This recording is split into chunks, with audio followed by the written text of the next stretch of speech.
Traición. Y en este segundo capítulo de nuestro seriado dedicado a esas historias de traición, vamos a hablar quizás de la más conocida, una traición milenaria, la de Judas a Jesús por 30 monedas de plata. Para darle forma a este segundo capítulo de nuestro seriado, recibimos a Román Delgado. Él es abogado, licenciado en filosofía, en educación, además de teólogo. Un gusto conversar con usted. Bienvenido a Zona Extra. Bienvenido, ¿cómo está? Muchas gracias, Adriana. Muchas gracias, amiga. Un placer estar con ustedes una vez más. ¿En qué consiste la traición de Judas a Jesús? Es un ejemplo que nos demuestra la Biblia, las Sagradas Escrituras, que el ser humano ha padecido a través de su historia. La traición no viene precisamente del enemigo, porque el enemigo se espera cualquier acción, ni del adversario, pero de un amigo, de un familiar es muy doloroso. Y el ejemplo de Jesús, que es el hombre más importante de la historia, y así están en los textos de historia, y ver que es traicionado por uno de sus 12 apóstoles, Judas, que es de Judea, por lo más grande de Galilea. Judas tiene una avaricia de dinero. Judas era el tesorero, el que llevaba la bolsa del dinero del grupo de los apóstoles. Vamos a observar en él quizás un deseo desmedido, esa avaricia, esa codicia que sufren las miserias de los seres humanos muchas veces. Entonces, el radioescucha, yo sé que está entendiendo que vemos hoy y de manera reiterada cómo por avaricia se traicionan y se traicionan a líderes.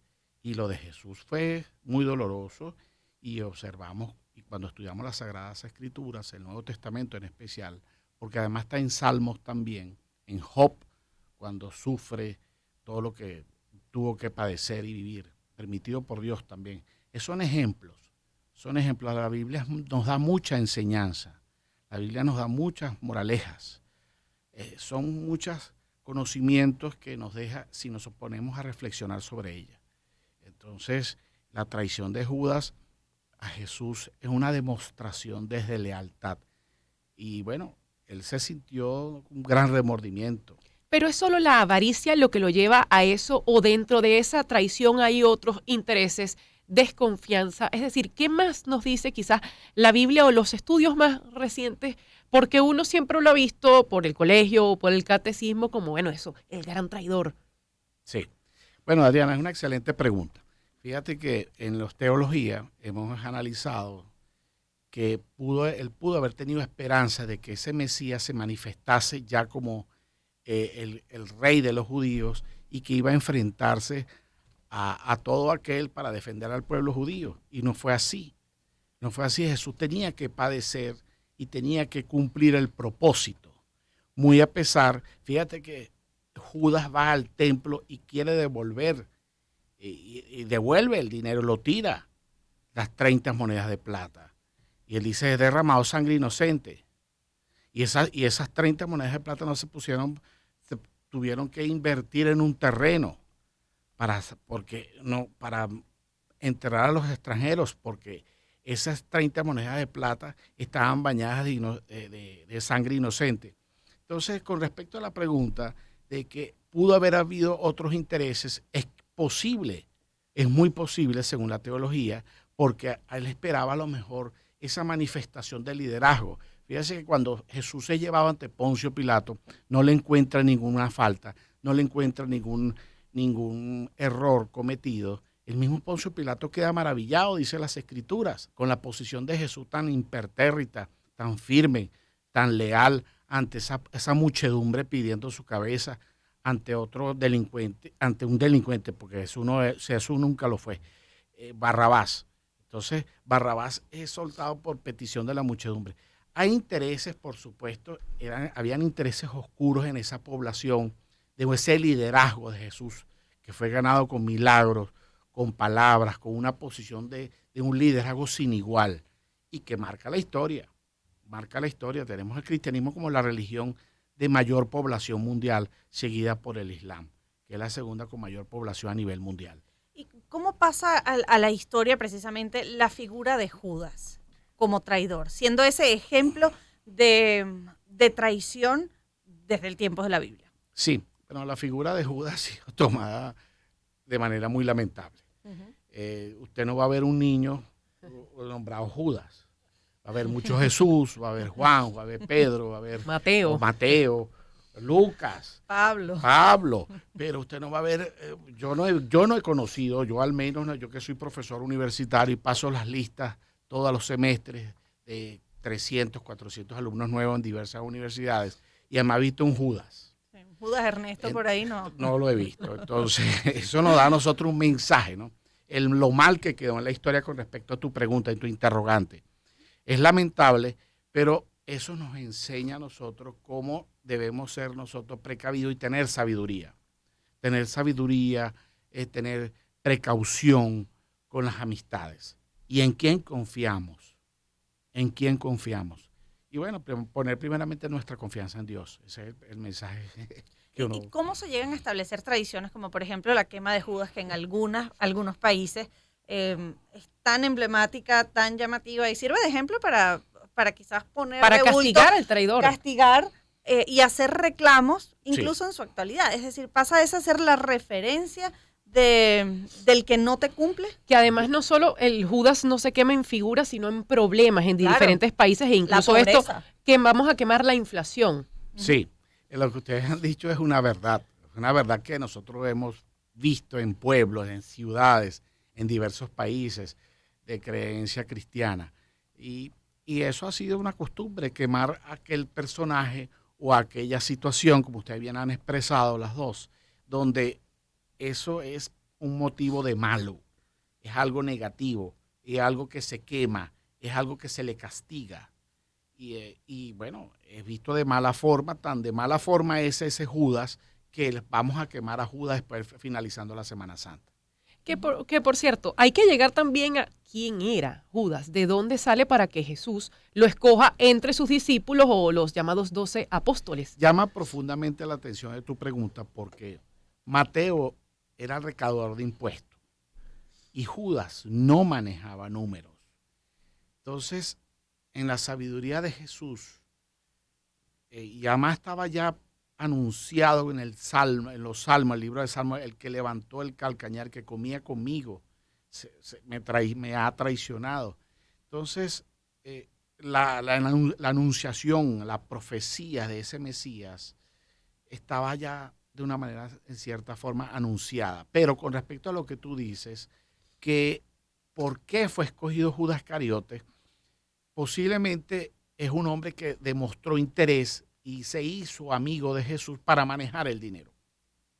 Porque el que manejaba la bolsa del dinero de ese grupo, de esa congregación, de esos 12 apóstoles con el liderazgo de Jesús, fue Judas Iscariote. Y llama profundamente la atención que Mateo era recaudador de impuestos y conocedor de números, cosa que Judas no lo tenía, pero sin embargo fue Judas quien maneja el dinero. Y además Judas va a señalar a Jesús, no a Jesús, sino a esa dama, a esa mujer que derrama los perfumes, un perfume carísimo, y enjuaga los pies de Jesús y se seca con el cabello, una demostración de lealtad, de fidelidad de esa mujer. Y él señala y dice, bueno, con eso hubiéramos dado comida a los pobres.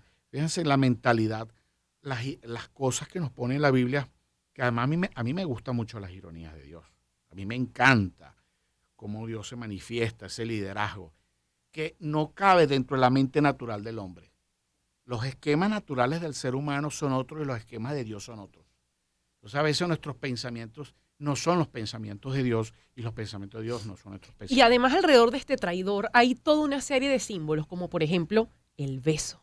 Sí, cuando ya finalizando en Getsemaní, Jesús está orando. Yo vivía en Israel, tuve la oportunidad de ser diplomático allá, cuando había relaciones diplomáticas con Israel, entre Venezuela e Israel, principio de este siglo XXI, el año 2000, 2001, 2002. Y estuve en Getsemaní estudiando ese pasaje bíblico. Y entonces observar a ese Jesús llorando hasta lágrimas de sangre. Y viene a ser arrestado. Pero él de una manera u otra, se cuadró, vamos a utilizar esa expresión, con los guardias para apresarlo con esa gente que venía a apresarlo, y al que yo besara. Entonces lo besa, pero esa es una costumbre dentro del Medio Oriente. En el Islam yo lo vi en Arabia Saudita, lo vi en países del norte de África, lo vi en otros países, en Israel también. Es una costumbre de padre, hijo y entre amigos. Bueno, nosotros los latinoamericanos no tenemos quizás esa costumbre, a menos que tengas otra orientación, ¿no? Pero, bueno, yo por lo menos yo beso a mi hijo. Y esta grande bendición, papá, yo bendición, hijito. Y es una costumbre, pero con respecto a, y además la Biblia habla de un ósculo santo, el ósculo santo, saludados con ósculo santo, dice el apóstol Pablo, en unas epístolas de Pablo. Pero con respecto a ese beso, es un beso de traición, un beso. Pero fíjese que él va a sentir tanto remordimiento, no arrepentimiento, porque no tenemos prueba de que se haya arrepentido. Lo que sí tenemos prueba es de un gran remordimiento. Es derramado sangre inocente y tira las monedas de plata en el templo y va a suicidarse. Él va a tomar una decisión gravísima, porque además no podemos atentar contra la vida, ni siquiera el homicidio está, no matarás entre los 10 mandamientos, y él no vino a derogar la ley, sino a cumplirla, dice Jesús, pero a cumplirla también con el espíritu, con el amor. Ese es el mensaje de Jesús, cosa que otros líderes, después de otras religiones, cuando vemos la historia del pensamiento político, que es una de las materias que yo doy en la Escuela de Estudios Internacionales de la Universidad de Santa María, y les explico al alumno cómo Mahoma peleó con la espada. Y quienes hemos estudiado el Islam en Arabia Saudita, me tocó becado por la embajada, cómo Mahoma pelea con la espada en batallas en la Meca y en Medina. Jesús no peleó nunca. Jesús se va a presentar situaciones donde Pedro le va a cortar la oreja a un centurión y Jesús le llama la atención y le dice, baja la espada, no es con espada. Que justamente sobre eso que acaba de comentar, conversamos con Román Delgado, él es abogado, licenciado en filosofía, también en educación, hablando en este segundo capítulo de esa traición de Judas a Jesús. La Biblia está llena de lecciones y hemos hablado mucho de cómo ha pasado, ha trascendido en la historia esa traición, pero ¿qué lecciones deja Jesús para con la traición? Jesús. Cuando sabemos que se plantean cosas en la Biblia como poner la otra mejilla, la misericordia, el perdón. Sí, Jesús está lleno de grandeza. Tanta su grandeza que está en la cruz, en su último ya de dolor, y que expresa Jesús en su momento de ya moribundo, faltando minutos para morir, lleno de dolor, ya habiéndose arrastrado a la cruz, habiendo sido crucificado. Padre, perdónalos porque no saben lo que hacen. O sea, mira la grandeza de Jesús. Estoy seguro que Jesús, donde vio ese momento tan difícil y tan despreciable de Judas, fíjate que Judas estaba atormentado. Judas se sintió atormentado y se va a suicidar.